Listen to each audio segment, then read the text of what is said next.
So we will be devoting this portion of the show, which is called the Cold Open, every week to announcing the latest specials and deals and courses coming out of Renegade University. And this week, we have so many that I had to take notes, and so I'm going to have to read from those notes. But you should know about this. So the course that we're going to be talking about in this episode with Ben Burgis, that starts June 1st. It runs for 4 consecutive weeks in June. Ben will be teaching that course. There is an early bird special for that course. You have until May 17th, and it'll be only 2 credits until then, 3 credits after that. So jump on that quick. Again, May 17th for Ben Burgis, Logic and Politics, How to Make an Argument. 2 credits until May 17th, 3 credits after that. Then we have coming up very soon, the course starts May 17th. We have the Case Against Morality, mind-blowing argument that Stephen Kirshner is going to make for you. That's a 2-part webinar. It'll meet May 17th and 24th. That is only 1 credit. We also have coming up, this is brand new, 2 brand new webinars that I'm very excited to announce of very different parts of the political spectrum, about as far apart as you can get. That's what Renegade University stands for. We have Daniel McCarthy, the great conservative intellectual, teaching the course Conservatism. That is only 2 credits until May 31st, and then after that, it is 3 credits. That webinar begins June 29th. That's Conservatism with Daniel McCarthy. Again, 2 credits until May 31st, 3 credits after that. Then we have Carol Queen, the great sexologist of San Francisco. Great friend of mine, brilliant, wonderful, heroic, intellectual activist and educator here in the Bay Area for decades. She has a wonderful video course at RU called, it's called Sex Positivity. And then she'll be doing a webinar soon. And that is only 1 credit until May 31st. That webinar begins June 30th. It is called A World of Desires, Sexual Diversity in the Postmodern Age. It's going to be an amazing course. I can't wait to take it myself. So for all of these, go to renegadeuniversity.com/courses, and I will see you in class. This is the Unregistered podcast, and I'm Thaddeus Russell. This is a show about ideas, people, and behaviors that are considered inappropriate, out of bounds, or beyond the pale. The things you're not supposed to talk about if you're a school teacher, a college professor, a businessman, a politician, a parent, a neighbor, or even a podcast host. These are the things you're not supposed to say or even think if you're a good liberal, a good conservative, or a good citizen. Each week, I'll interview a person who has something bad to say. They might be a journalist or a professor. They might be a porn star or a drug dealer.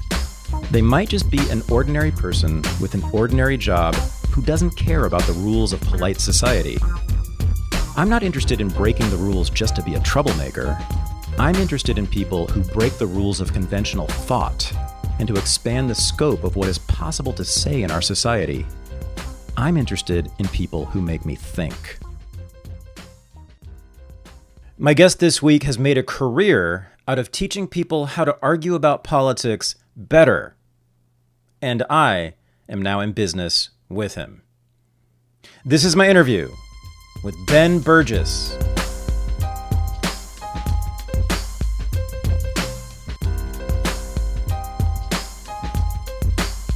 I am joined from Michigan by Ben Burgis, who I've known for, a couple months now.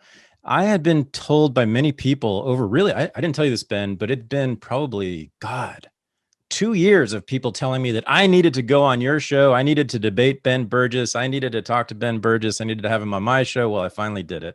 I was on your show too, and I'll tell you the truth. I just didn't look into it that much. And then finally I did a few months ago, and I watched you debate Walter Block, who is a libertarian. And when I say libertarian, I mean he is as hardcore a libertarian as there is, very well known in libertarian circles as one of the sort of preeminent intellectuals kind of the anarcho-capitalist Mises Institute crowd. So very hardcore. And Walter, at the end of that, said to you that this was the best debate he'd ever had with a leftist, and he'd had many debates with leftists. And I agreed with him in that you absolutely allowed him to speak his mind, to present his arguments. You did not step on him. You certainly did not indulge in any ad hominem whatsoever, which is one thing I very much appreciate about you, because it's the thing I hate the most. But, I said to myself, this is a guy, because I get yelled at by leftists all the time, being an apostate, right? Yeah. I said, this is a guy I can talk to and who really knows what debate is. He really actually understands what arguments are rather than just sort of moralistic posturing or assertions or attacks on character. Anyway, and now, so I've been on your show a couple times and I've watched you a lot, and I think you take this seriously in a way that I really value, Ben. My politics have changed over the years, sometimes radically, but the one thing that's remained constant, and the one thing that is more important to me than anything, even more than peace and war, is intellectualism. Right. is which to me is an interest in ideas, a curiosity about ideas, skepticism, but mostly curiosity and just an interest in ideas, especially those that are antagonistic to one's own. And there is no one on the left that I have encountered, and very few people on the right I have encountered, who are as committed to that project as you are. So that's why I invited you to teach a course for Renegade University on this exact topic. And that course is called How to Make an Argument, or it's called Logic and Politics, How to Make an Argument. And it's based on your published book, which is called Give Them an Argument. And I can't wait for it. It's coming out. It's the first 4, what days of the week is it in June? Tuesday nights in June. Yeah, it's the first 4 Tuesdays in June. And there's a deal. You can get it for a discount by May 10th. And then after that, the price goes up. So I definitely recommend checking that out. But let's talk about us for a second. Yeah, let's do it. So you and I had a long phone call. Yeah. A couple months ago, just to get to know each other. That was awesome. It ended up being a couple hours, I think. And it turned out that you and I have very similar sort of intellectual and political origins, meaning that we both, technically we're not red diaper babies, because that usually means children of Communist Party members. Right. But we are both children of radical revolutionary socialists. Yeah. And who come from groups that were very, I think, closely aligned. And we can talk about that. But so go over who the hell are you and where'd you come from, commie? Yeah, fair enough. So I do think actually one relevant difference, or I don't know how relevant it is that I think when you were growing up, your parents were more politically active than mine were. Like, you said you had like people who were like founding Teamsters for a Democratic Contract that became TDU, like at your dining table and all that stuff. Mm-hmm. And it was certainly nothing, remotely equivalent, to that in my childhood. Because my parents had been politically active in like the Vietnam era, but not so much since then. I mean, I will say the very first political memory that I can remember, I would have been 4 years old. Since this would have been the day after the 1984 election, and I have no idea as a 4-year-old what I understood about like what an election was, or if I really, mm-hmm. I'm sure I didn't, have much of a concept of that, but somehow or another, I knew that it was something that someone won and someone lost. And I remember waddling downstairs and seeing my dad reading the newspaper and saying who won. And I just remember his lip curling in anger and disgust and contempt and saying Reagan. There's certainly some very left-wing feelings there still. And in my case, the lefty family background, what it has in common with yours is that it's, radical socialist but anti-Stalinist. Although in my case, like slightly different and weirder versions of that, since your parents were Trots, basically, there were Trotskyists, whereas In my case, I'd had members of my family who were involved in the Socialist Labor Party, which is like a sort of marginally important in the early 20th century, certainly not since then.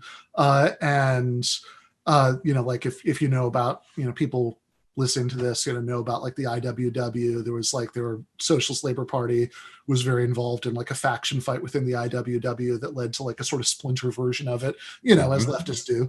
And and then on the other side of my family, my dad's side, my great grandfather Morris Field, who's like Moshe Blumenfeld or something, pre Ellis Island, was in the founding leadership of the UAW, and you can like you. He was very, very involved in like the UAW leadership and the sit-down strike era. Tell people what the UAW is. Oh, sorry. That's not even me being in a lefty bubble. That's just me being in a Michigan bubble. Yeah, right. That's right. Everybody in Michigan, even Republicans, know what the UAW is, but tell them what it is. Yeah. So that's the United Auto Workers. So very important industrial union in the 20th century, and got started, like really got a foothold in this series of big dramatic sit-down strikes in the 1930s that my great grandfather was very, very involved in, and he was a member not of the Communist Party but of a splinter from the Communist Party, and which I think it's called like the Independent Communist League or something, but it's basically the Lovestonites. Lovestonites, yeah, right. I was going to say, even I know this. Oh my God, this is so inside baseball. I know it's ridiculously inside baseball, but it's basically the faction of the American Communist movement that sided against Stalin with Nikolai Bukharin. So both against Stalin and against Trotsky, with Bukharin in that faction fight. So, not bad. If you're, yeah, I mean, which I actually think, and as I've I used to in retrospect, I actually think that was probably the correct side. That would be my hot take on that. And Bukharin was, God, I'm remembering my Stephen Cohen, right? Didn't he write the book on Bukharin? He did. Bukharin, am I right? I read this 30 years ago. He was essentially more what we would call moderate as a Bolshevik, or like he was more reformist, right?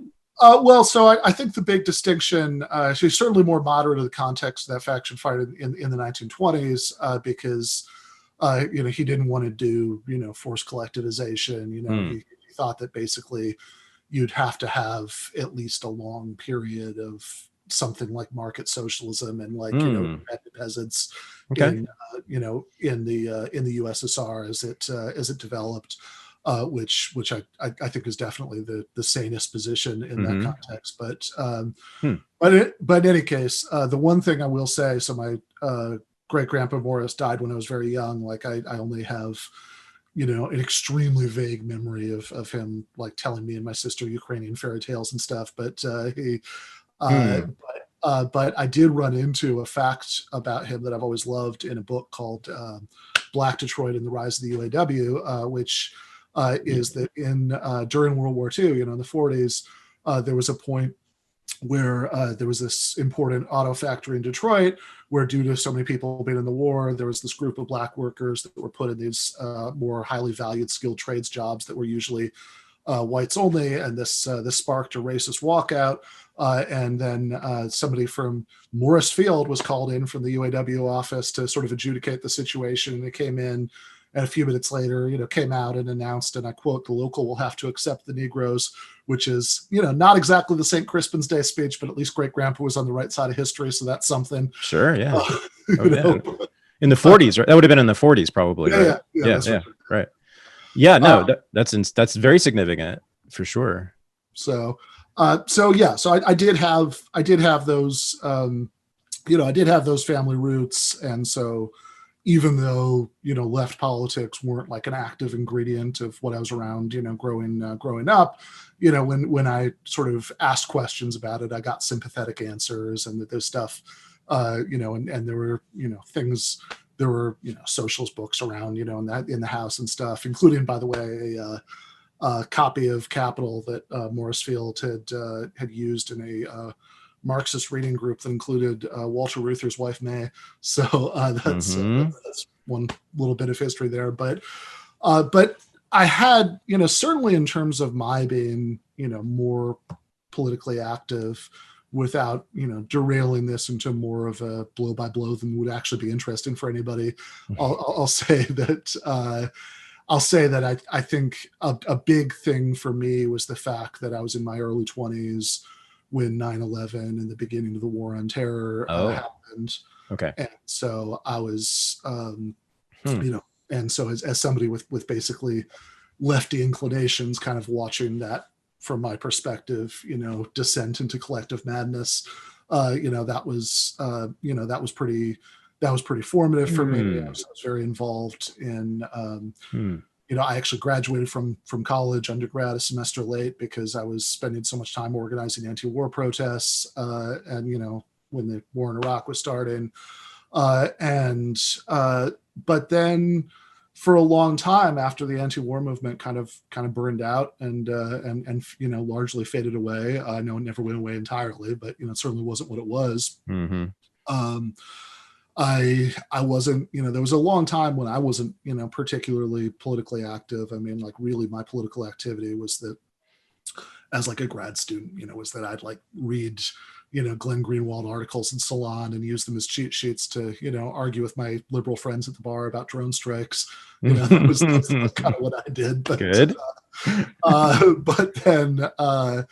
But then as things started to develop a little bit in the late 2010s, with Bernie Sanders' first campaign for president, and related developments, I started to feel like there was a little bit more opening for something that didn't feel like historical reenactment or just sort of arguing about what you'd symbolically believe in some hypothetical situation that's never going to arise, and so I got more politically active under those circumstances. But for even then, for a long time, what I did in my day job as a philosophy graduate student and then professor, and what I did in my political activity were very separate tracks. That this was like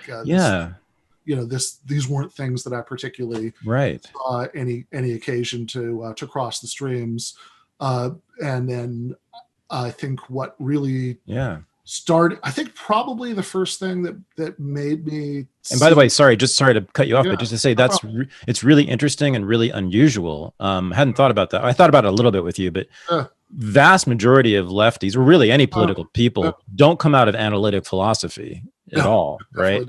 But that's exactly what you bring to the table. That's so necessary, right? And that's what sort of sets the course apart. That's what sets your book apart, your podcast, your thinking, right? Is that you bring that set of tools to political argumentation, right?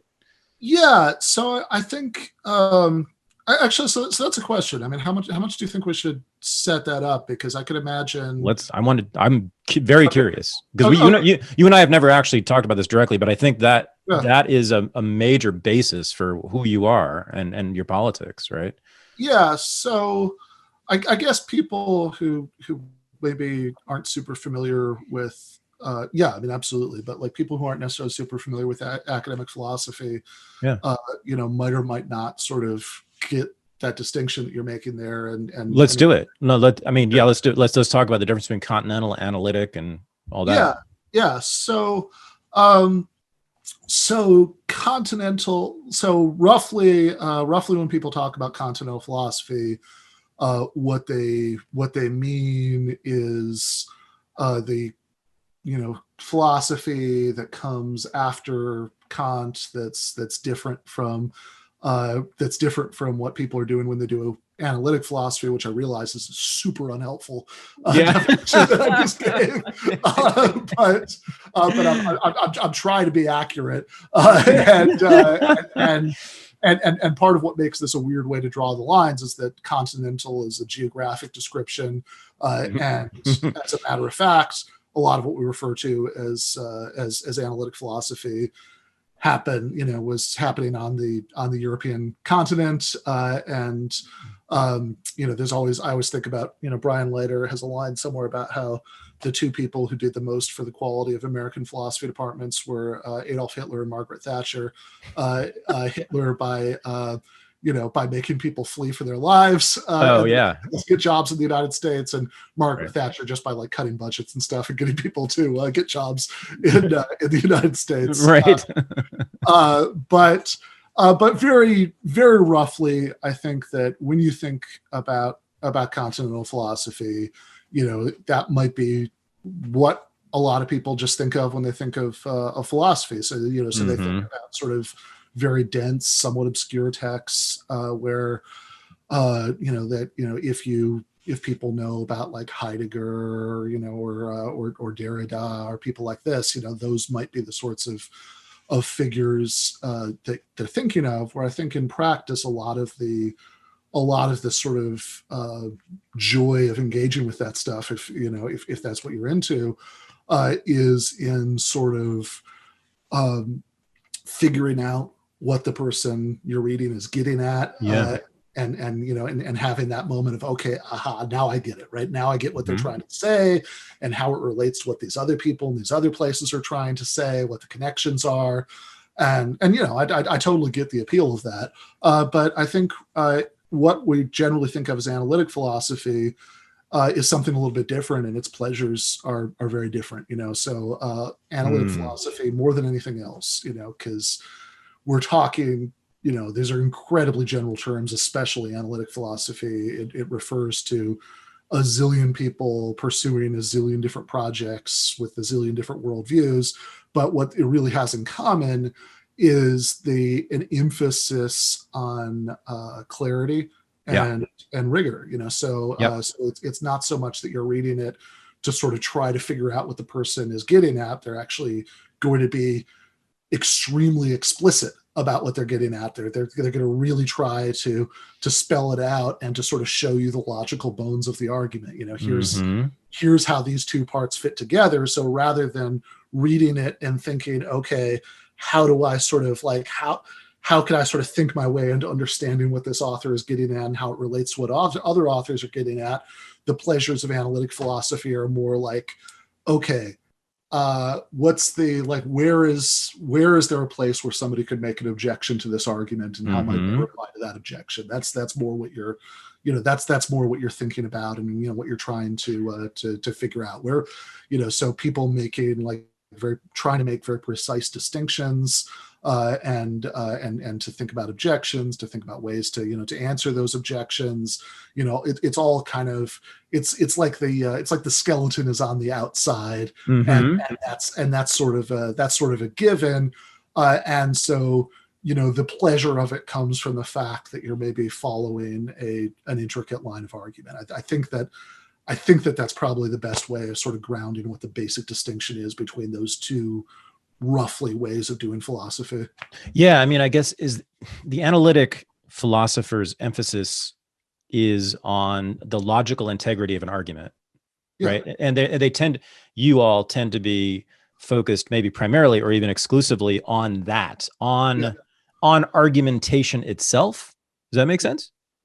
It does, yeah. So okay. I think that, and whatever, we can put in all the caveats you want about how these are incredibly broad family resemblance terms, and there are lots of things that don't exactly fit anything we're talking about. But we can give everybody credit for assuming that something like that's probably going to be true here, and say that broadly speaking, there's a lot of emphasis on explicit arguments and counter arguments, and sort of trying to precisely define terms, trying to poke holes, in precise definitions.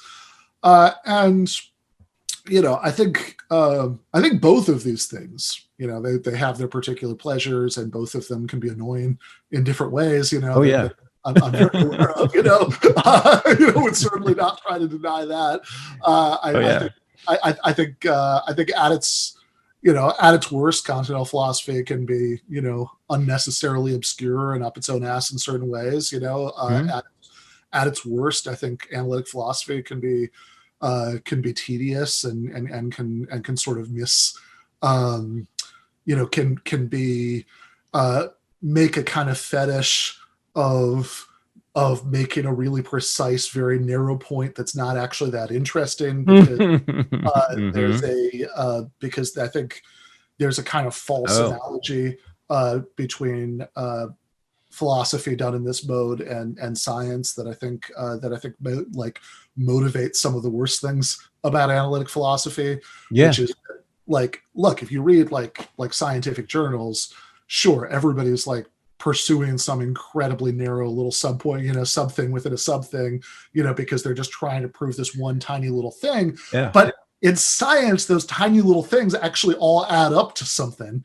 Whereas in philosophy, a lot of times when it's pursued that way, right, when you have this sort of journal articles that are sort of trying to ape the way that scientific journal articles work in that way that I just mentioned, oftentimes there's like way less justification for that, because it's way less clear how all of those tiny little precisely made points can actually add up to anything that is of larger interest. So I think that would definitely be my critique of like analytic philosophy at its worst, but I think that analytic philosophy at its best can be, if you're actually addressing interesting points and you have something interesting to say about them, which is a big if, but that subset of analytic philosophy for which that's true, I think that emphasis on clarity and precision and rigor can actually bring a lot to those discussions. Yeah, if you're Ben Burgis, because you're interested in the big political questions that we all are, right? You're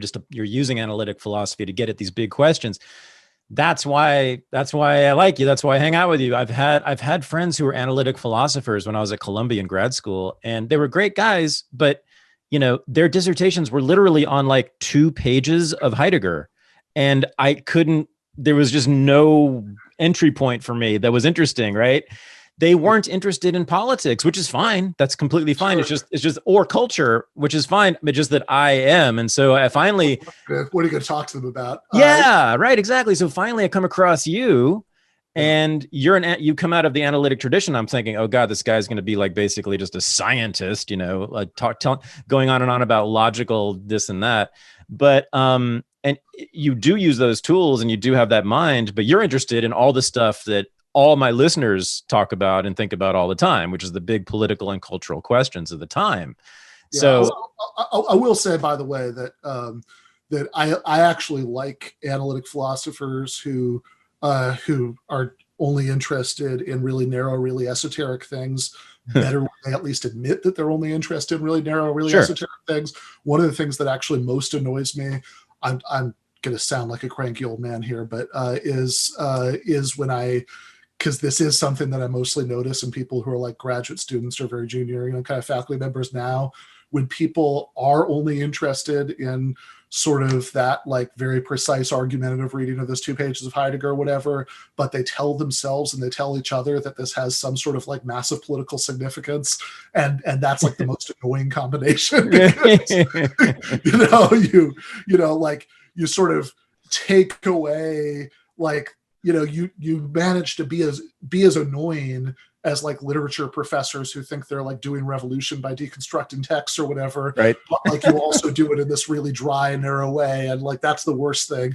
Right. And I have nothing against philosophy for the sake of philosophy. I don't think philosophy has to earn its keep, by being politically important. In fact, as a I'm sure from your perspective, very, dewy-eyed and earnest, leftist, I think that part of what I want out of a good society is people, having free time and being relieved of financial stress so they can pursue all sorts of things of non-instrumental value, whether that's art or whatever. And I would certainly put pursuing abstract, philosophical inquiry on that list. So I'm all, look, you want to have like a freshman, dorm room, session on like God or free will or something. I'm all about it. I love that shit. But also, I do think, as you say, that these tools can be used to have like interesting political arguments, which is obviously what these days I spend like, 97% of my time thinking about. Amen to all of that. I've been telling you for about a year about the phenomenal growth of Paloma Verde CBD, the sponsor of the Unregistered podcast.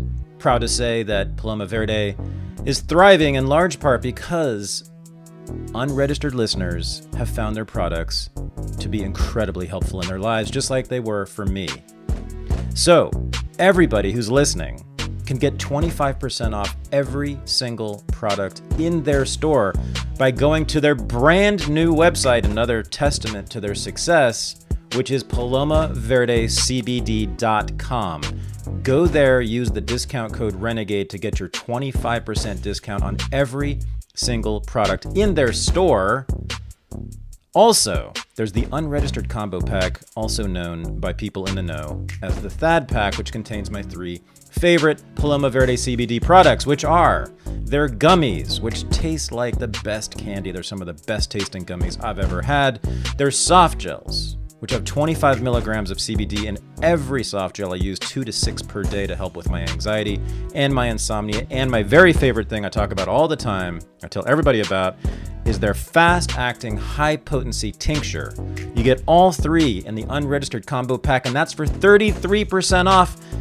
But to be cool, make sure you call it the Thad pack. So again, go to their new website. It's beautiful. palomaverdecbd.com. Use the discount code RENEGADE. Get your 25% off discount on every product in the store.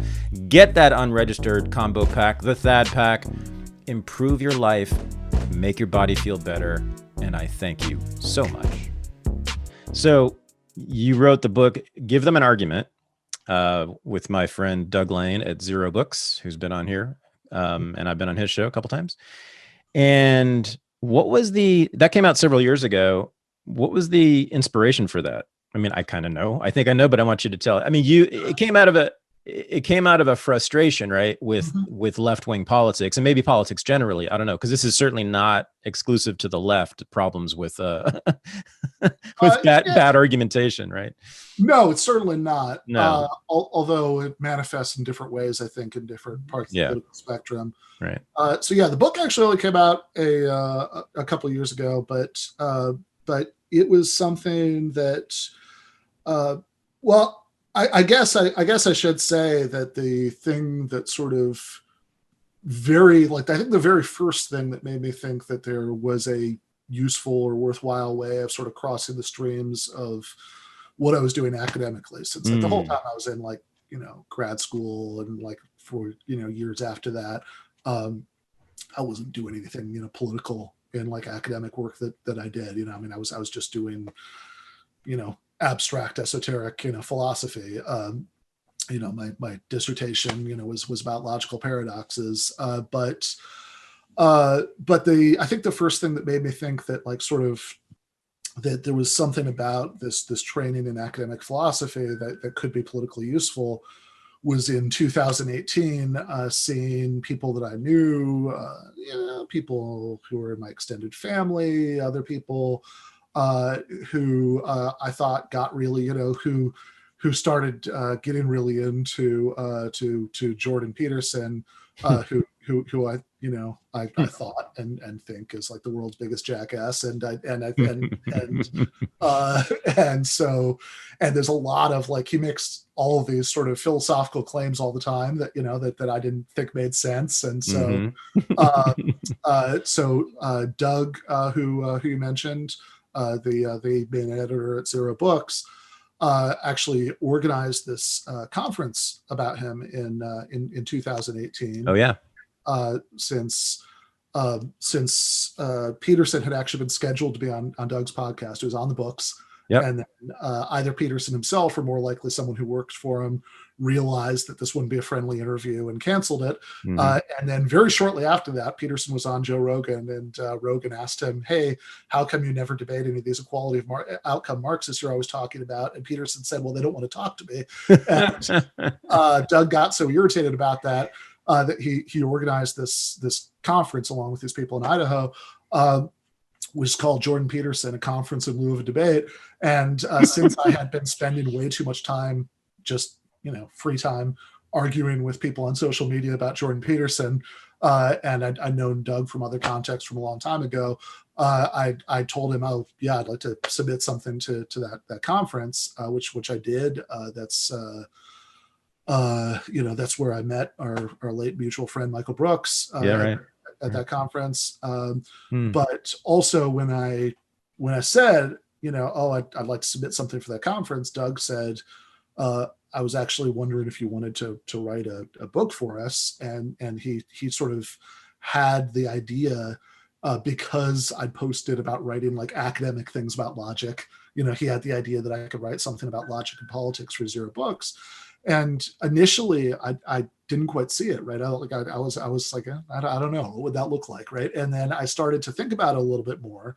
And it started to seem to me that there were some things that I had been very frustrated about that I think could usefully, be channeled into this, which has to do with a certain dynamic whereby on the one hand, some people on the right, people I, regard as like among the most annoying people in the world, really like the rhetoric of logic and reason and persuasion. Like just in love with talking about those things. Yeah.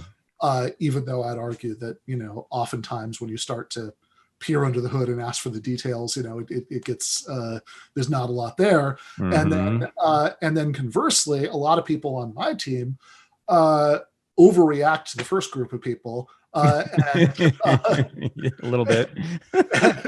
In lots of ways, we could talk about the overreact to them. Oh yeah. But the one that's relevant for the first book, is that like, okay, I'll let I've listened, to Chapo Trap House since it started. I've nothing bad to say about those guys, but there's like a sort of persistent joke on Chapo where when somebody talked about logic or debate, oh yeah, right, or logical fallacies or anything like that, it would sort of that would be ridiculed in a way that suggested that this is a sort of unserious preoccupation or something that has like, if you do care about that stuff, that's just because like you're pushing some sort of civility politics or something like that. And that always irritated the shit out of me every time I heard that. And I think it is also linked to different ways that people on my team react badly to that stuff. They react to it in ways that are very poorly conceived, and I think oftentimes end up being a favor to the people that they're trying to react against. The obvious example would be like if Ben Shapiro wants to speak at your college campus, and your reaction to that is to like circulate a petition saying that he shouldn't be invited to speak, or to protest, especially if you protest in a somewhat disruptive way that could be plausibly spun as, look, they're trying to stop him from doing this. Like, that's, everybody who does that should get a Hanukkah present every year from Ben Shapiro public relations team, right? Oh, sure, yeah. Of course, that built his career. His career. Yeah, exactly. And I think it's a disaster, certainly in terms of optics. I mean, like, if you want to do, like if you want to push, like, if you want to, like, if Ben Shapiro comes to campus, you want to do something about it, what you should do is you should invite somebody, whoever, doesn't even matter, Nathan Robinson, whatever. They should invite Nathan Robinson, get Nathan to officially offer to debate Shapiro, and then if you want to have a protest, the signs should read "Debate Nathan Robinson," and that's actually embarrassing to him rather than a gift wrapped present for his publicity efforts. And I also think like the kind of pitch that I made in the first book is, and I was trying to do a few different things at the same time. So one is to have something that could actually, to a certain extent, function as something like an introductory kind of informal logic or critical thinking textbook, but geared towards,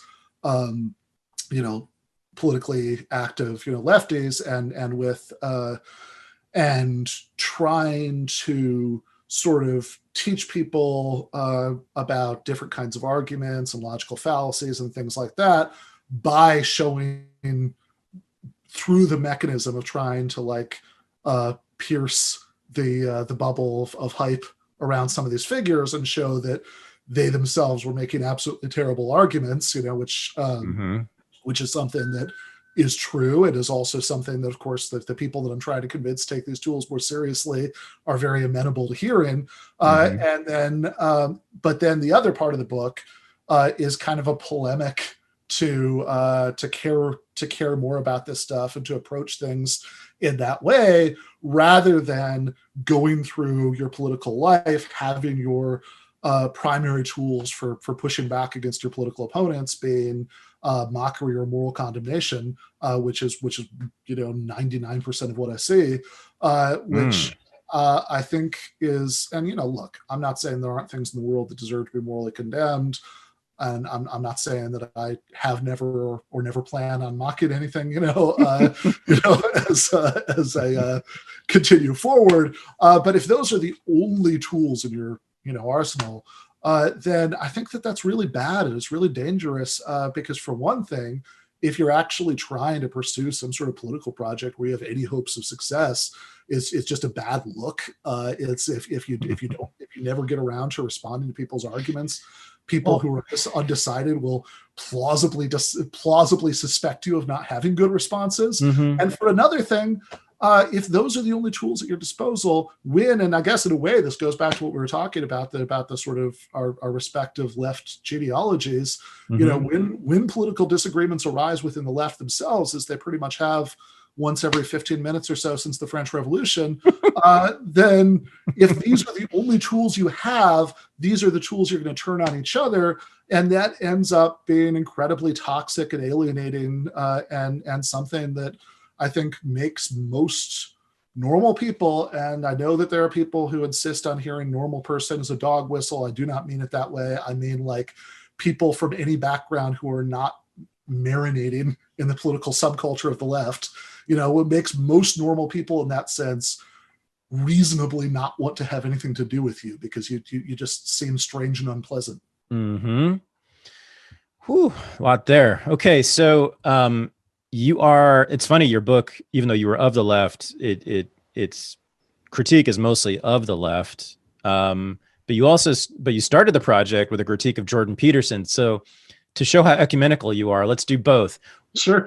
Because I want everyone to be really clear about this. In your class, you will not be taking sides. You're teaching everyone how to make effective arguments.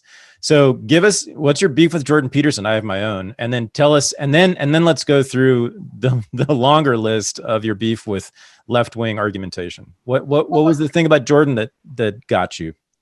Sure, yeah, and I think that and I think that in terms of the class, one of the things I'm actually looking forward to about this is that I fully expect most people who take this to not have my politics, which means that it'll be a mix. It'll be actually a mix, because you'll bring. We have lefties and liberals at Renegade University, but yeah, there will be a solid chunk of people who will not have your politics. There'll be a solid chunk of people certainly who want to have politics. Which I think is actually, which I think makes certainly in a class like that makes for way more interesting discussions, right? Than if everybody agrees with each other, right? Right. I can't wait for it. I've never been in a class like that. I really haven't. I don't think where there's been that much difference, intellectual diversity in one class. I don't think I've ever seen that. Yeah. So I think that what I would hope for that would be, look, everybody knows what I think, but I could also, say, hey, here's something that people who agree with me might say. Here's why that doesn't make sense, and we can, and we can sort of just try to have, more interesting discussions, and we can try to show how people can have, people. People can up their the level at which they're doing this on all sides, and I think that makes it more interesting.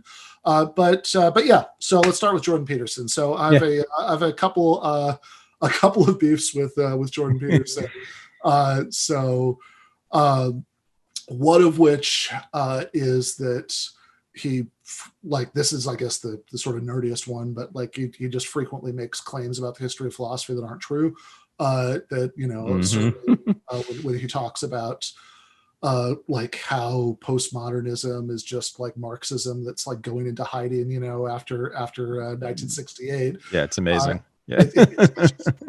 I mean, none of that is at all true, right? It's like it's the opposite, basically, of what everyone who studied this thinks. Yeah. Yeah, no, and it's like and this drives me like whatever sort of strange like pedantic thing in my character like makes me way too irritated about stuff like this, like really goes into overdrive. I'm with you. because I see him say things like, oh, these people are student revolutionaries in 1968, but then because like information about how bad Soviet Union was, came out, and so nobody could openly be a Marxist anymore, so they made up postmodernism. Like every single element of that is wrong. That's right. They were not. I mean, if you mean like there's plenty of Marxists. There have been tons of Marxists since the fall of the Soviet Union running around. First of all, yeah. So first of all, Marxism, especially in France, by the way, which is the country we're mostly talking about here, never went away. Right? There were never not Marxist professors in France. Never. That didn't stop happening. Right. Secondly, Derrida and Foucault, these guys were not student revolutionaries in 1968. They were actually already established in their early careers and already publishing postmodern books by the time 1968 happened. Correct. And then also, I don't know what the hell he's talking about. Like the big revelations about the Soviet Union happened in the 1950s. Anybody who's a Marxist student revolutionary in 1968 had already, however they felt about that, right? They'd already just, that had long ago been sorted out. That and in fact, the 1968 revolutionaries, by and large, were anti-Stalinist, or at the very least, hostile to the Soviet Union, because the extremely large, extremely powerful French Communist Party was actually opposed to the 1968 uprising. So anybody who actually was aligned with the Soviet Party line probably would have been with them anyway. And the actual French Marxists, people like Sartre, couldn't stand these guys, or vice versa. Correct. So it's just an impressive string of completely false claims. Well done. Very confidently and stridently. So that bothers me. And then the other thing that bothers me is that there is the arguments, like the political arguments that Peterson makes. Crucially, one of them goes kind of along these lines. The left, or the radical left, or the postmodern Marxists, or some combination of all of these things. Again, a big part of Jordan Peterson's thesis is that Marxism equals postmodernism equals like SJWism, right? No part of which is correct, but whatever. Right. Right. But this blob entity that he imagines himself to be in opposition to, he says wants to tear down all of the social hierarchies. But this is a dangerous utopian project, because hierarchy goes so deep within our nature that even though like he'll use these animal examples, like lobsters is the main animals, that even though humans and lobsters diverged in the evolutionary family tree so long ago, even lobsters have hierarchy. So you're trying to do away with this thing that has these deep genetic roots, and so if you're trying to do away with that, you're only going to be able to do that by basically by having gulags. I know that sounds like I'm caricaturing him, but if I am, barely, right? No, that's his argument. That's the argument. Oh yeah. And I think that this is a very bad argument in just about every way. I think that for one thing, I think hierarchy is a incredibly vague term. It's like hierarchy basically means you have unequal amounts of power, or maybe you have unequal amounts of something else, right? Especially as Peterson and his acolytes use it, it's often very unclear which one of those you mean, which is, one thing. But then, sure, there are like a variety of things that you could say are, about lobsters, about humans, about ants, whatever. There are a variety of things that you could describe under the general heading of hierarchy. Yeah. Also, the idea that anybody actually like thinks that you can have literally zero hierarchy. Even anarchists don't think that, and like being anti-hierarchy is their whole thing. Like even anarchists, for example, I'm pretty sure think that you could that like parents and toddlers should not have equal amounts of power, such that the toddler gets to decide, Actually, Ben, there are right-wing libertarian anarchists who almost do this. There's this new philosophy of parenting that's actually kind of, what's it called? Is it called peaceful parenting? People yell at me. I know what you're talking about. It's not peaceful parenting, but it's a branch of that. And I've talked to them. I've met with them, and it's out there. It's pretty similar. Yeah, it's to what you're talking about. But yes, left-wing anarcho-communists. Yeah, go ahead. By and large, most anarchists don't think that if your toddler wants to run into traffic and you want to coercively stop him, right, that's a problem. Correct. Correct. They're fine with that. Correct. They're certainly fine with there being, especially when you broaden it out, as Peterson himself and his followers often do, to things like hierarchies of prestige, hierarchies of various other things like that. Yeah. Certainly, I don't know a lot of people who think we can or should or would want to completely do away with that. That you can't have like a basketball tournament where someone wins. That's I think that's a caricature. This might seem like a sort of fiddly pedantic point, because it's like, okay, yeah, but you sort of know what he means. But I would push back against that. I would say, well, you sort of don't, and this is actually really important, because if you're using this as a defense of specific hierarchies that some people want to get rid of, that exist right now, it's worth thinking about the fact that this defense would be just as good or just as bad for any number of past hierarchies that are in the dustbin of history, and we're all grateful that they are, that have existed, in the past.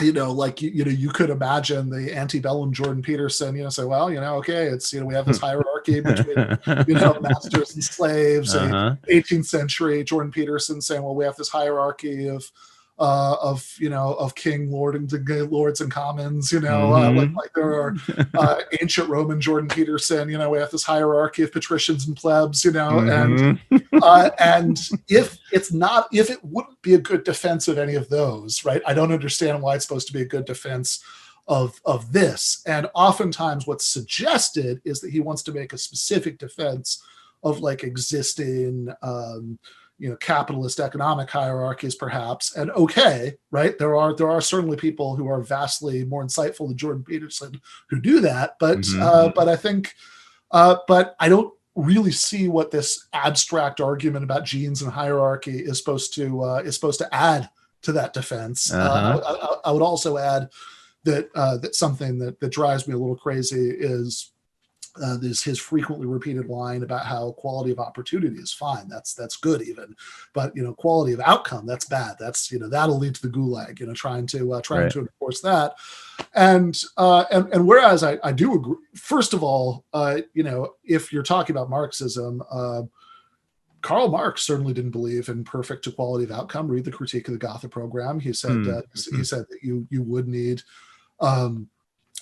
at least in a lower phase of socialist society, you would need a certain amount of inequality in distribution for incentives and other things. He thought in a later phase, he thought, the superabundance would do away with need to worry about it, which is actually some, whatever. So that's a larger discussion. But the point for our purposes now is just that this is, if we're talking about perfect equality of outcome, that's something that is, I believe, historically rarer than he's portrayed it as being. If we're talking about like at least rough equality of outcome, thinking that like the amount of inequality that we have now, the amount of inequality of outcome that we have now is way too much, then I would really push back against the idea that there is a clean way to separate equality of outcome and equality of opportunity, that these are just completely different things.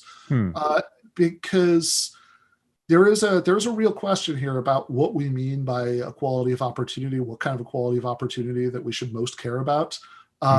So do we just mean like like legal equality of opportunity, like when, nobody is denied the potential, like the like legal permission to advance if they can. Right. Like the Civil Rights Act would be an example of that, Yeah, right? yeah, totally. Okay.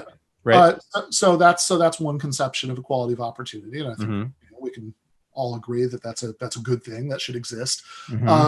Whether that's the sort of limit, like the outer limit of the sort of equality of opportunity that you might aspire to, is a slightly different question, because you can also say, well, wait a second, but given legal equality of opportunity, you could still have vast differences in the amount of opportunity that people have in practice, most obviously because of what sort of circumstances they're born into, in which case I would say the previous generation's outcomes become the next generation's opportunities. And this gets much more complicated to see how we can address it, but I think it should be part of the discussion.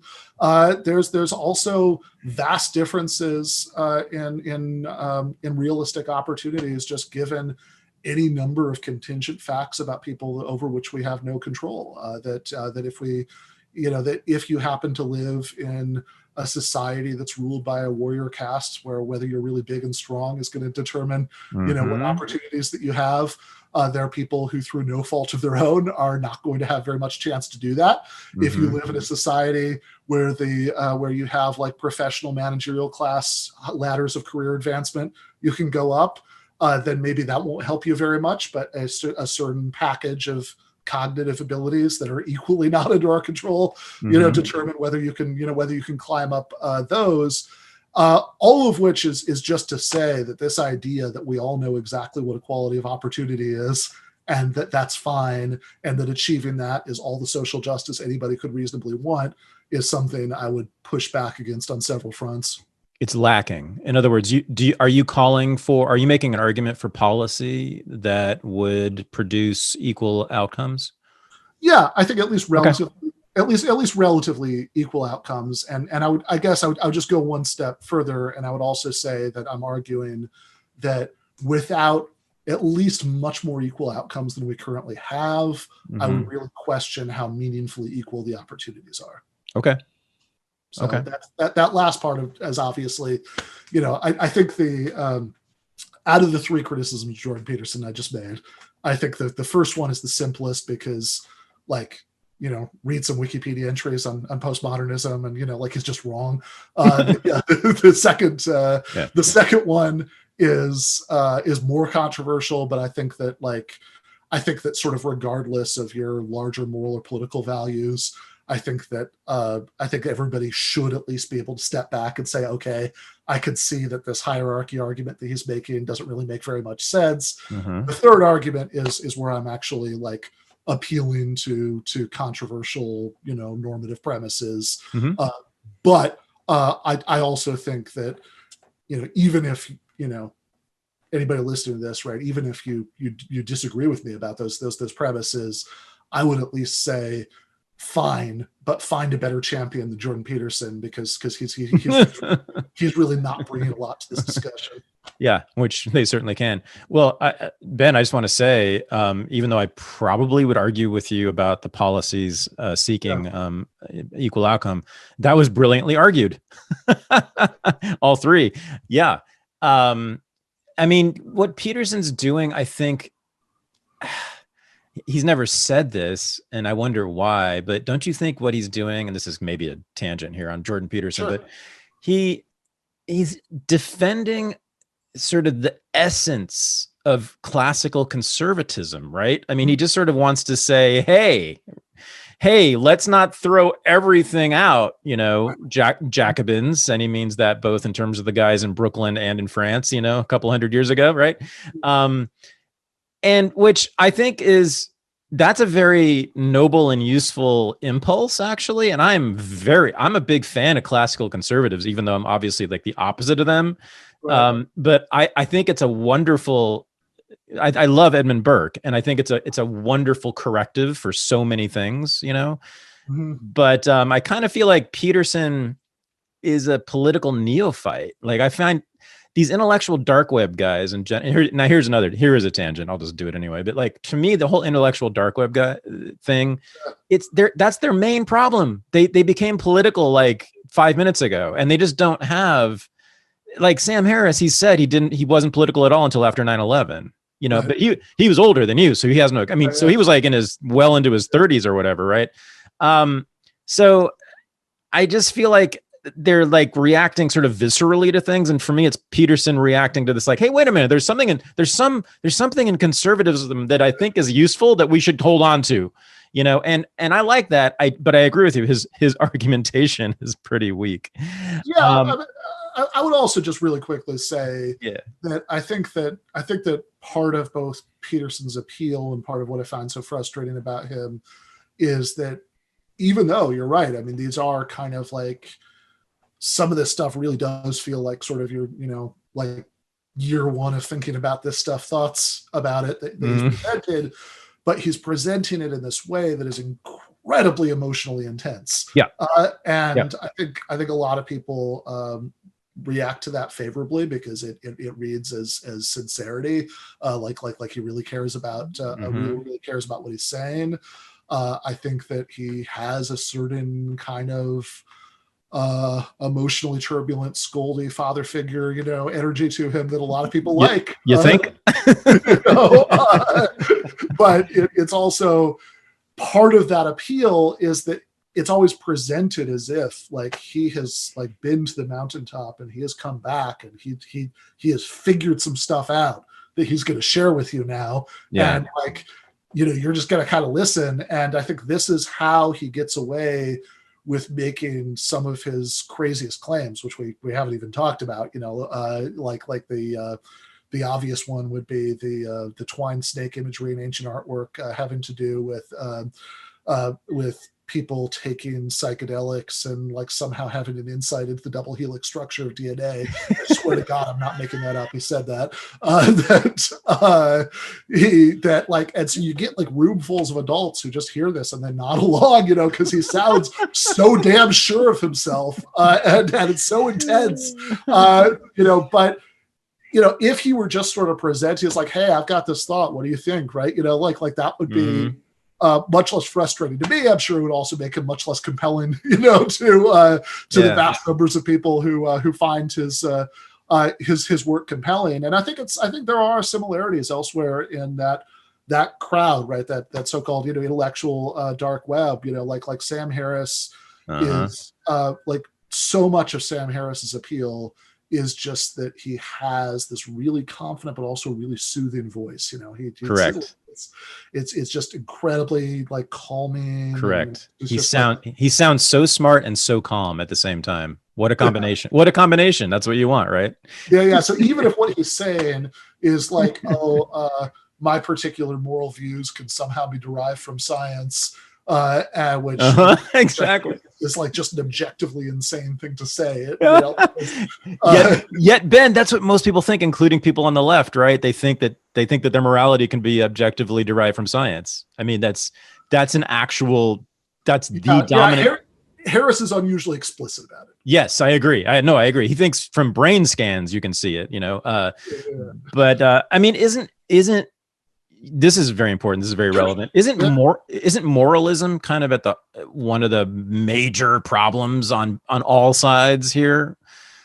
So I think moralism, which by which and I think it's important to make the distinction. Yeah.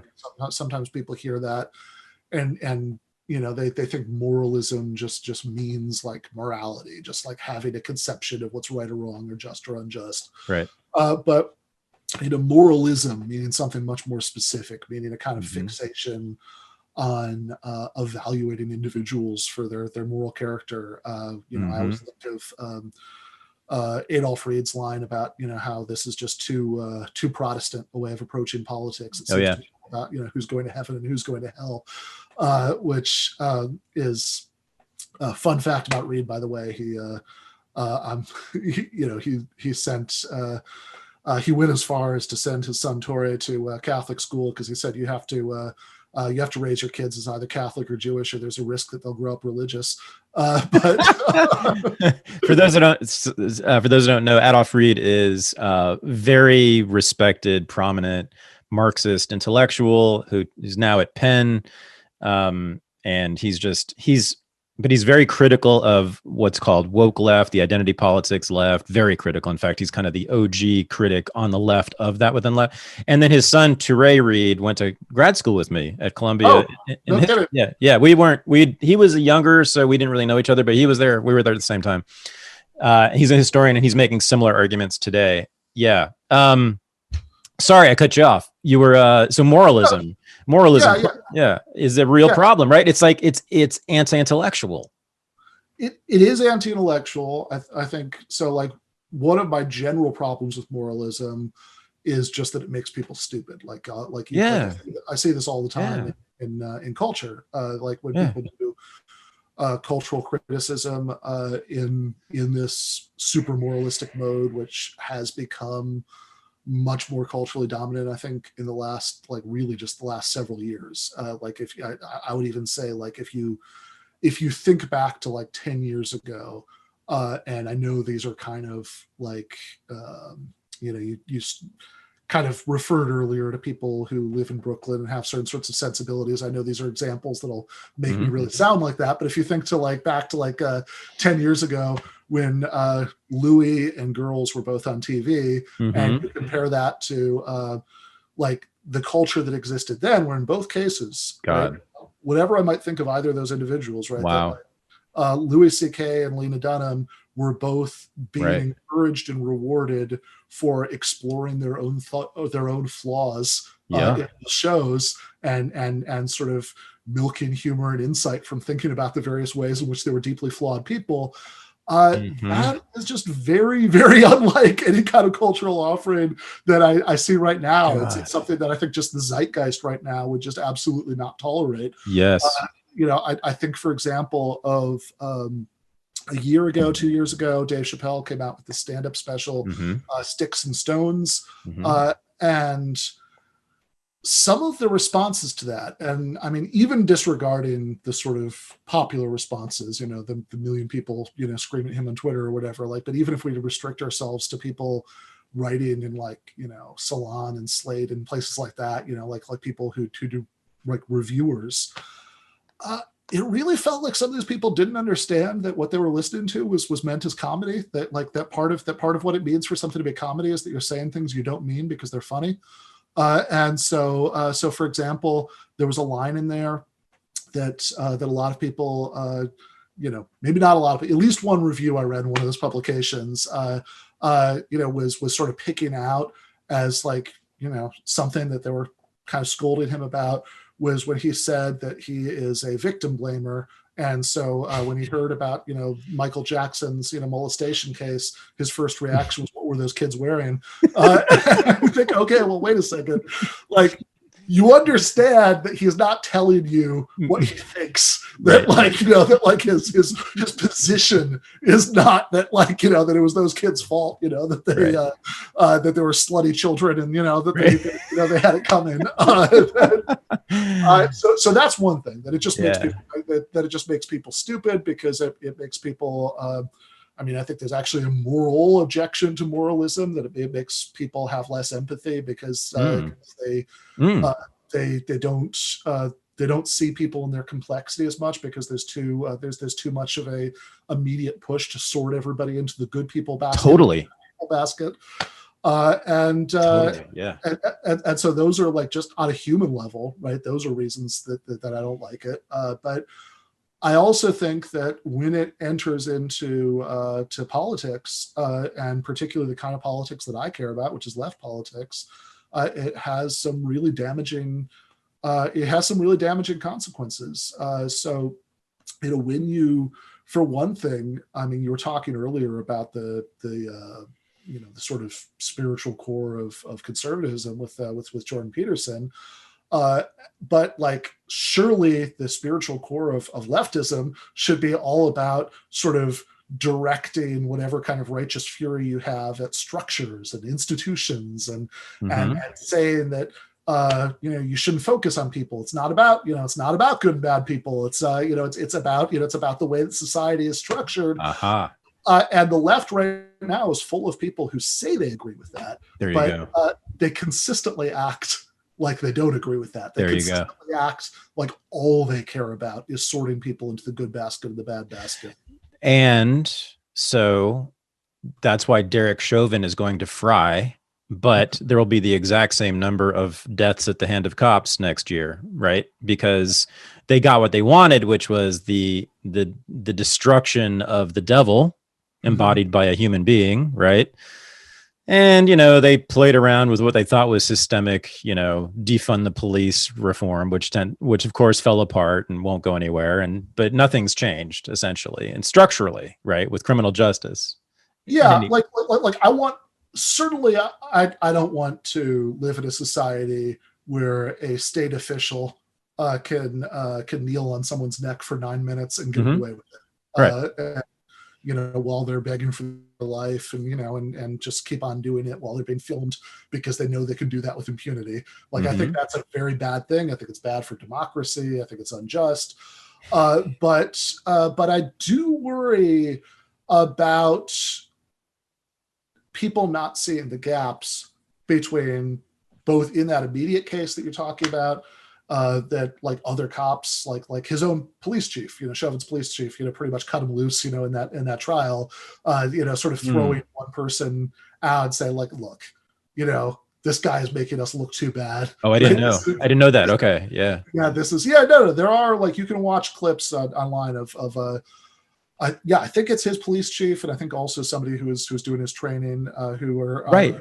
So testify at the trial and it's like, okay, again, I don't want people to be able to get away with what Derek Chauvin is doing, but I do worry that there's a difference between one person not getting away with it and anything that's actually going to change whether people get away with it in the future. And what I'm even more worried about is the way that all of this energy that was unleashed by the murder of George Floyd last summer got how much of that energy got diverted into symbolic, like vacuous things that aren't actually going to help anybody. And look, I mean, I'm perfectly happy to say, I don't like, Confederate statues. I don't think we should have statues of 19th century supervillains in, public squares. And I have, if you have one in yours, I have nothing against spending 2 minutes, trying to get it taken down. But I do think there's something very telling about the progression that we saw last summer from getting rid of the Confederate general statues to getting rid of some kind of gray area statues, of like figures with more ambiguous legacies, right, to getting rid of some statues of people who actually probably had pretty positive historical contributions, but you could still make an argument that they're a bad person, right. To the point where my mother has gotten really into bird watching in her retirement, and she tells me that she told me last summer, I don't know what happened with it, there was a move to rename some obscure kind of warbler that was apparently named after a Confederate. Oh yeah.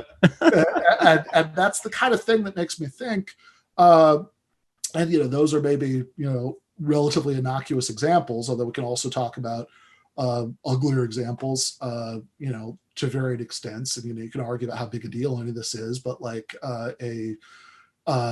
friend David Griskin, I remember last summer, showed me these screen grabs from the Facebook group of his neighborhood beer bar in Brooklyn, where people were besieging the Facebook page with anger that the neighborhood beer bar hadn't issued a statement about the protests and Black Lives and all of that, because that's going to do something for someone. Wow. Or my favorite example, Marie Sisko is a theater producer in New York who created last summer a open source spreadsheet of theater producers around the country, theaters that hadn't issued some sort of statement about this. So this is literally an open source denunciation list, which I think is, I'll give people credit for seeing the problem with that without it being spelled out, but I'll say, I think it's also just insane in the idea that this is even like a valuable use of anybody's time, because if you think about all of the things that would actually like make it less likely that you would have future, analogs to the George Floyd killing, that you'd have like maybe from new laws about what police can and can't do, banning chokeholds where they're not already banned, to banning the sale of surplus military equipment to police departments. Not that's relevant to that particular example, but the larger problem, to making it easier to fire or sue bad cops, etc. Like, we can go through a whole list of things like this.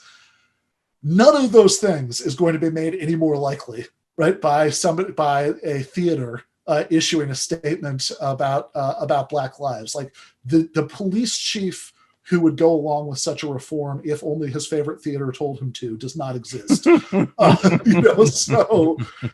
But what strikes me about that example is that it seems like a phenomenon that I see way too often, where people see some incredibly difficult political task, like changing how policing works in America. There'll be just a massive political lift. Conclude, for understandable reasons, that that's probably not going to happen, and then say, okay, well, what could we do, right? Like what's something that's achievable, and what ends up being achievable is often either some incredibly like vacuous symbolic nonsense, like some giant corporation making a statement about something, or is just diving deeper into this kind of moralism, as saying like, look, I don't know, there's not a lot we can do about policing in America, but we sure can get this guy fired. Right? Like that's something that we could do. And if you feel otherwise powerless, it becomes tempting, I think, to say, okay, where is a domain in which I can feel like I have some sort of power over something? And then you end up acting that way, which doesn't actually advance your stated goals at all. And in fact, probably, makes those further from realization, because so many of the people that you would have to appeal to in order to accomplish anything, politically, to the extent that they see you as the kind of people who spend their time trying to get people fired, there almost has to be something wrong with you for you not to want to steer clear of that. Yeah. So why do you think shaming is so popular? Yeah, so I think one reason is the one I just gave, that that it's if you otherwise feel powerless, like this is something that can be cathartic. You feel like you're exerting some sort of influence over something. I think that's one element of it. I also think that we live in a pretty atomized society where some people feel more connected to others online than in other domains. I also think that social media platforms are a big part of the problem, that they have, that there are like the incentives, the feedback loops built into those platforms oftentimes incentivize our worst impulses.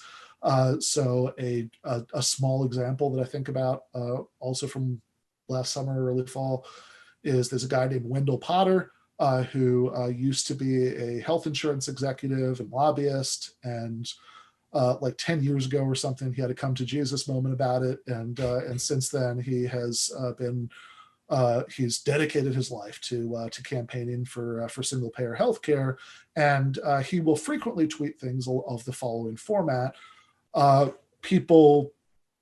here's this myth that people have about healthcare.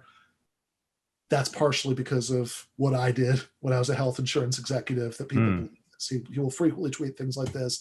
If you follow Wendell Potter, that's just like a Wednesday.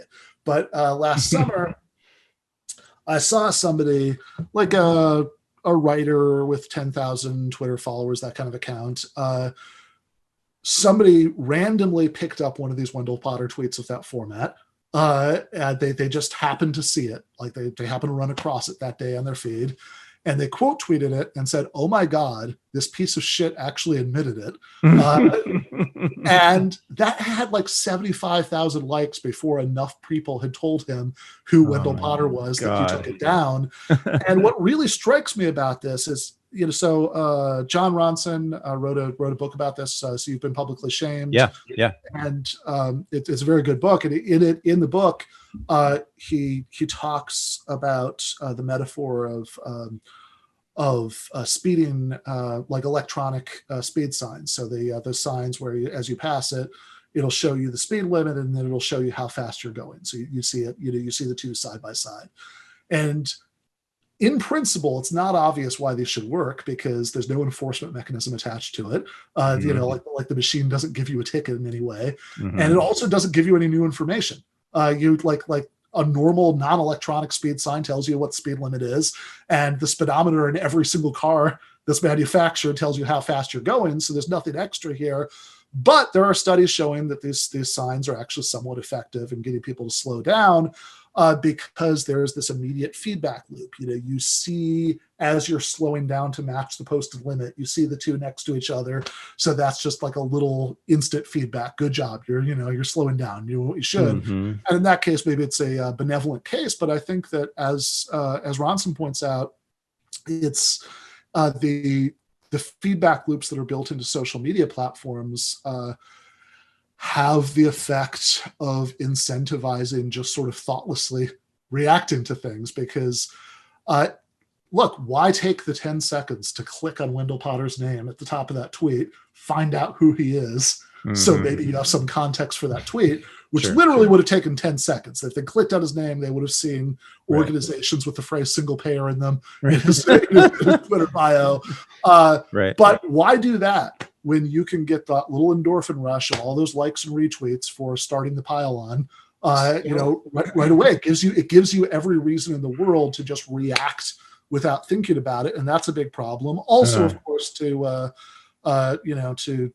get on my lefty, high horse about this, I'd also say that part of the toxic element of mixture of elements here is that we live in, certainly in the United States, in a society where most people go to work in non-unionized at-will, workplaces. So they're very worried about being fired. They're very rationally worried that if their boss doesn't like something they say, they'll be fired. So, which is not to say that doxing wouldn't be a problem if that weren't true, because there are other forms of harassment and whatnot that can happen. But I think that you put together the way the social media companies are structured, the social media platforms are structured, which is they're by design, they're addictive, and they encourage us to be very reactive in this way. With the fact that we live in this really atomized society, with the fact that people are rationally afraid of being doxxed, with et cetera, et cetera.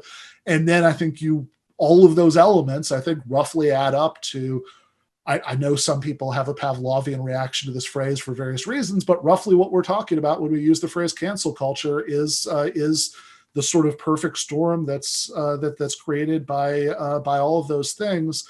And whatever you want to call it, the phenomenon of people sort of mobbing each other, doing these like weird, high-tech public shamings, trying to get each other fired, etc., is a big problem. It's certainly not confined to the left. Some of the one of the most memorable examples in Ronson's book is about Lindsay Stone, who was very effectively canceled by like right-wing patriotic veterans, but she was. I'll skip all the backstory here, but she was, she and a friend of hers took pictures of each other in sort of jokey poses, like smoking in front of a no smoking sign, stuff like that. And generally speaking, like 20 people would interact with these pictures on Facebook. And one of the pictures was they were at Arlington National Cemetery, and Lindsay, was right next to the sign that said "Silence and Respect," and she was like pantomiming, like she was, screaming next to the sign. And there was somehow, she probably wasn't careful enough about her Facebook privacy settings. This went viral. There was a Fire Lindsay Stone Facebook group with 15,000 members. They got their wish. She was fired from her job. There were people. The internet was full of people talking about how she was a fat feminist who shouldn't be allowed in the United States, and she should be go to hell, and whatever. And this happens all the time, and it happens throughout the political spectrum. But I also think that there's something beyond the sort of strategic arguments that I would make, as a leftist, that it's like a bad idea for us to act like this. I also think there's something that's like really weird just on an elemental level about when leftists act like this, because like, think about like the editor of Teen Vogue, which is, as funny as these words are, is a publication that's had a lot of like lefty and socialist political content in it lately. For some weird reason. I don't even know why that happened. It's a very bizarre thing that happened. Yeah, there. but it happened. Yeah, right. It happened. And the editor who, and whatever, I mean, this editor probably would have even taken in a direction that I don't like politically, but that's not the point of the story. There's a new editor that they'd hired. This all played out like a few weeks ago, I believe, who is a 27-year-old woman, and 10 years ago, as a teenager, I know, yeah, she tweeted some like trying a little bit too hard to be edgy and sort of edging into mildly racist tweets, and for which she had apologized in the intervening 10 years on multiple occasions. But it became enough of an issue again that she was successfully pressured to resign, or who knows, maybe Condé Nast fired her, but gave her the option of gracefully saying that she was resigning. But either way, it seems to me that presumably everybody involved agrees that mass incarceration is bad, that we should have a more lenient criminal justice system that focuses more on rehabilitation, giving people a second chance, that we should ban that box in employment applications so people who've committed felonies, can get gainful employment when they get out. So at some level, you have people who simultaneously believe that like rapists who get out of prison should have a second chance. Yeah. But somebody who did bad tweets 10 years ago should not, be able to redeem themselves. When they were a minor, yes. And I just, it is. I can't process how these thoughts can coexist in the same person's head. That is something else. Okay. I want to broaden. I don't know, whatever. I think I agree with all of that in terms of the causes of the current culture of the left and the right, the current culture of argumentation in the United States, which is so poor, right, is what we're really talking about. I'm going to say this. Yeah. To me, it is indicative that the Enlightenment wasn't fully successful, right? The Enlightenment was supposed to replace superstitious, irrational, moralistic thinking, essentialist thinking, absolutist thinking with rational, scientific thinking, right? Argumentation, logic, all that, what you do. And clearly, the thinking that animates, that is currency in churches is now currency in politics, or maybe it always has been, but it certainly is, I think, more than ever, both on the left and the right. I would say a little bit more on the left now. I'd say in the past, it was a little bit more on the right, but right now, to me, the left is just one big church, the way they're talking. I think there's some truth to that. I mean, I think that, I actually think that in some ways, the people who are like the worst about it are like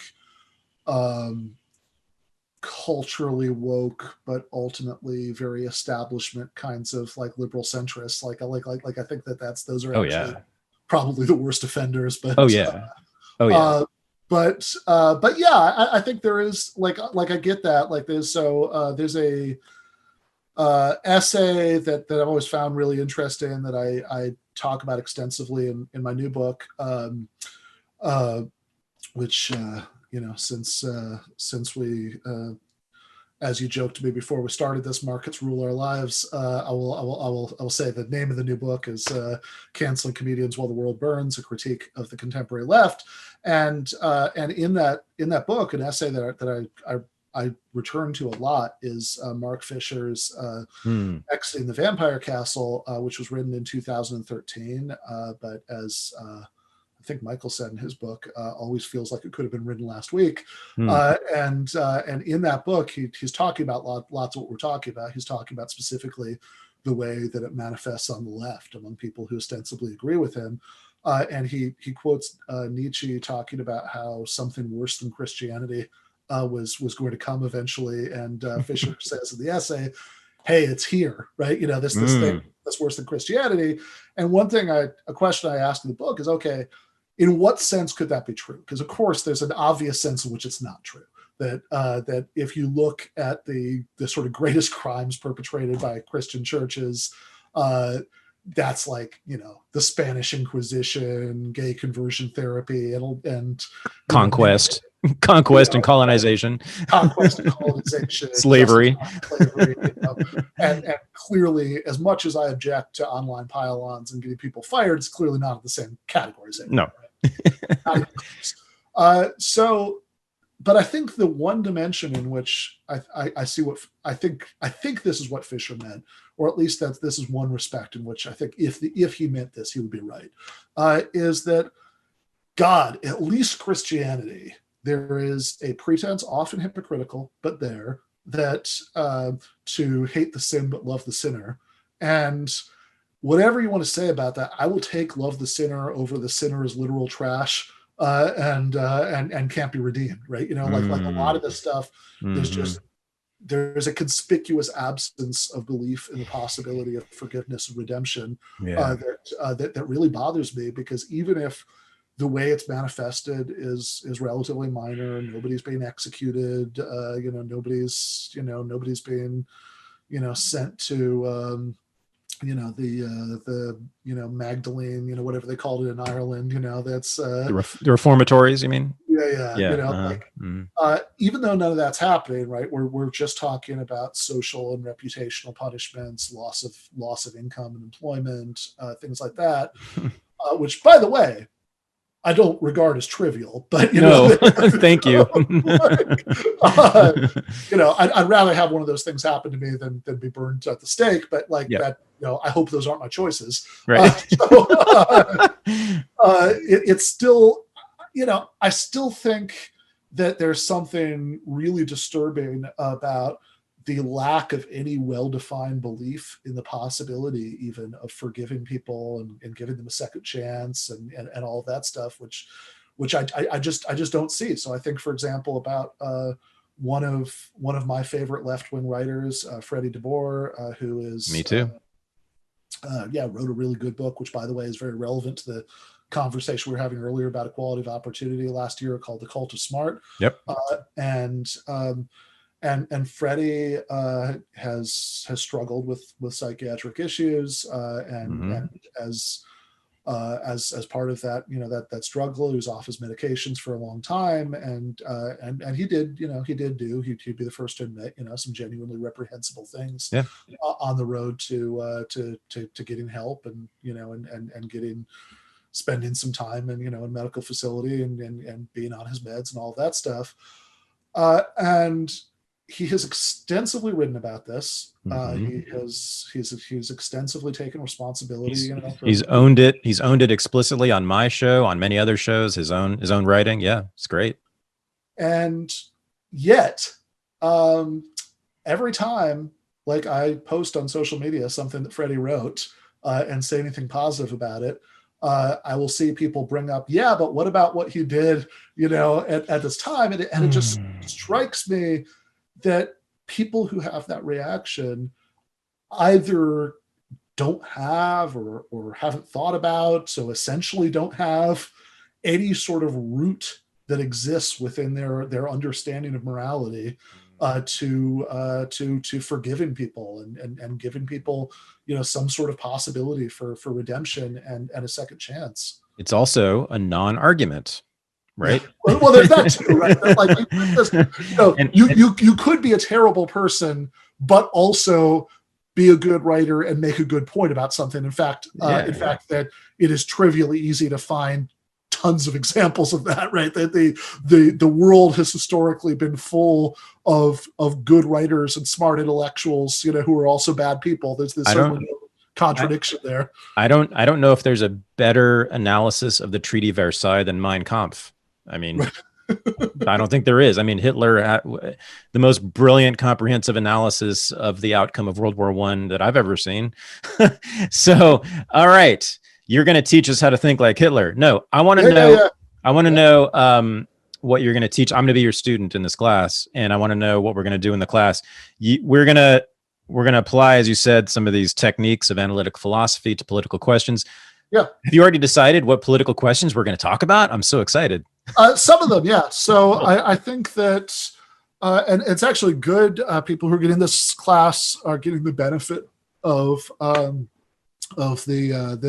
beta test of it that I'm doing right now elsewhere. Yeah. So I'm teaching a class, not a, what I'm teaching for RU is the, is the politically ecumenical version, but I'm teaching a class, version of the class, for lefties at Michael Albert's School of Social and Cultural Change right now.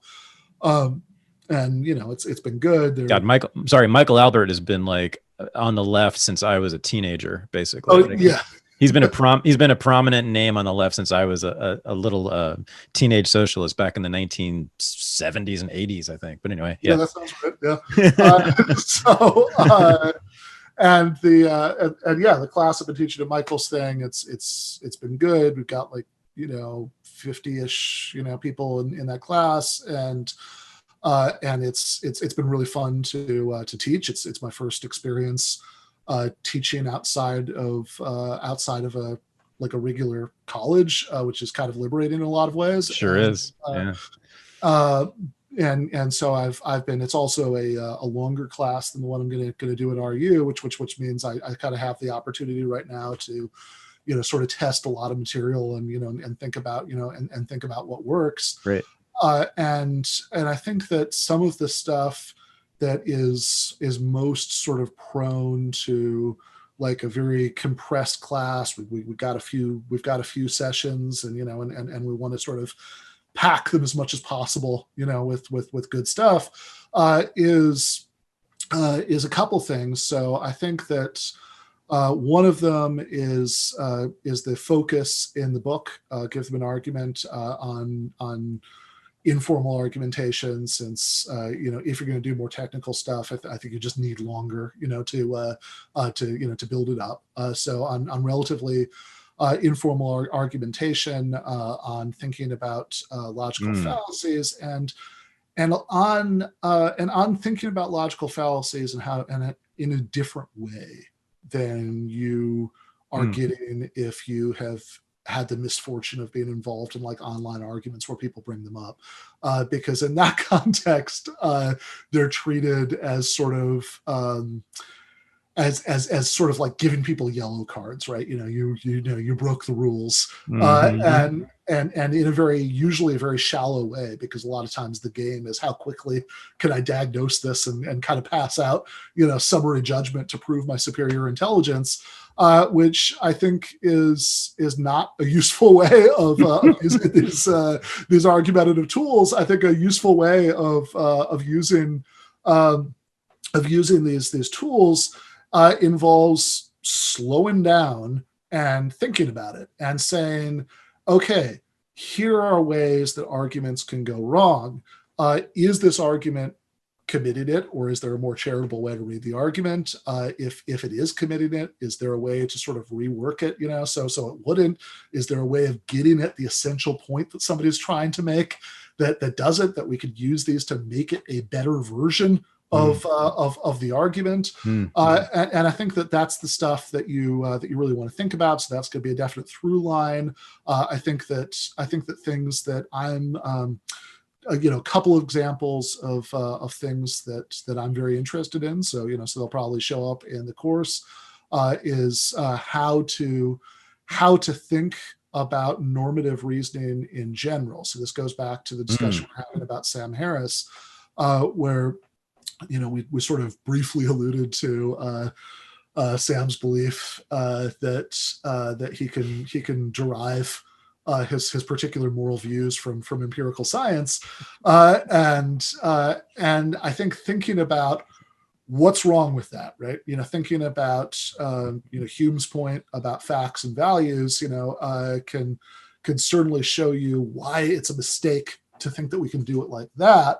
But then, given that, what is it to have an argument about values? How can you have such an argument? Are you just sort of banging the table and, and like stating what you care about to each other?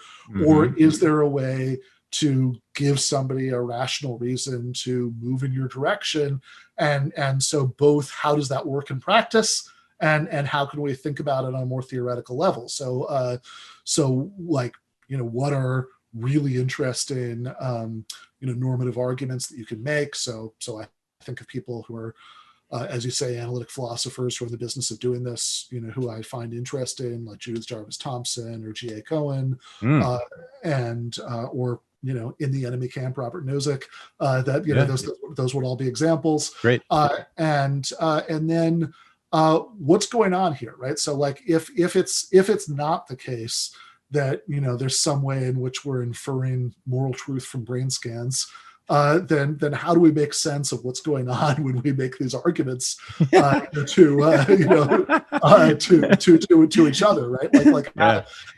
How is it that you could have something that would actually count as a good reason to move in the direction of somebody else's normative preferences and conclusions? So awesome. I'm interested in that both on an abstract level and also in a practical level, because it's when you're only talking about it in an abstract way, it can it can be very easy to lose the thread. Whereas I think if you're thinking about specific interesting arguments that people have made on whether it's on abortion rights or the trolley problem or something, or it's on your sort of Marxism versus libertarian defenses of capitalism stuff, that's kind of my bread and butter, right.